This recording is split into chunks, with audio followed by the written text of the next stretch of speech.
Okay, so we're going to go ahead and start talking about quadratic forms. So this should all be a review for you, but I've given you quite a bit of Delta Math to make sure that you are feeling confident with which thing you should be using, and also making sure you feel confident converting between the different forms. So something to keep in mind is in IB, it's really important to know which form is going to help you best find different information. So your standard form is going to help you find your y-intercept, your factored form helps you find your x-intercept, and your vertex form helps you find your vertex, shocker. But your vertex is also referred to as your maximum or minimum, keep that in mind. Okay, so what the different variable means. So in standard form, your C value is the y-intercept. So remember your y-intercept has an x value of 0. So your y-intercept should be 0, C. If A is positive, then it will be an upward facing graph. And if A is negative, then it will be a downward facing graph.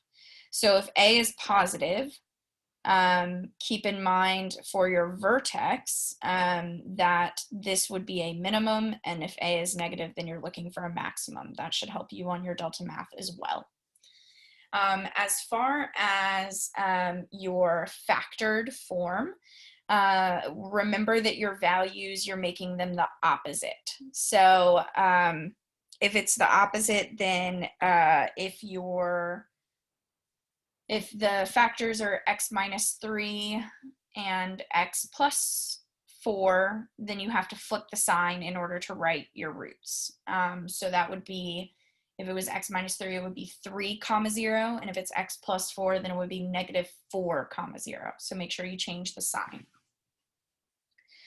As far as your vertex, your k will be your y value of your vertex. Remember that since you have the h is on the inside, you have to change the sign. Just like with your x-intercept, since it's next to the x, it's in those parentheses, which you can kind of make, I always remember it, an O out of the parentheses, and the O stands for opposite day. So you have to change those, so it would be the opposite x value of the vertex. So if this is x minus 7, then your x value would be 7.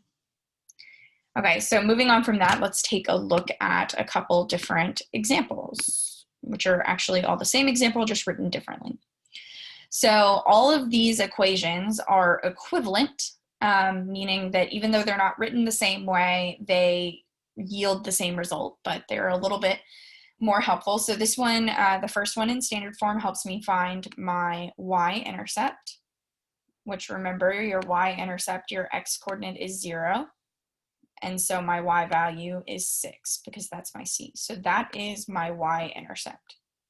Remember for your roots, if you're looking for your x-intercepts, you have to change the sign. So this would be positive 3, 0, and positive 1, 0. Okay, and last but not least is your vertex. So the x value, remember you have to flip it. So this would be positive 2 instead of negative 2. And then your y value would be negative 2. All right, so that should be pretty straightforward. As far as your comfort level in converting them, I know you have been taught how to go back and forth between the different forms. Some of you might need more practice than others, so that's what the Delta Math is there for. I will see you tomorrow.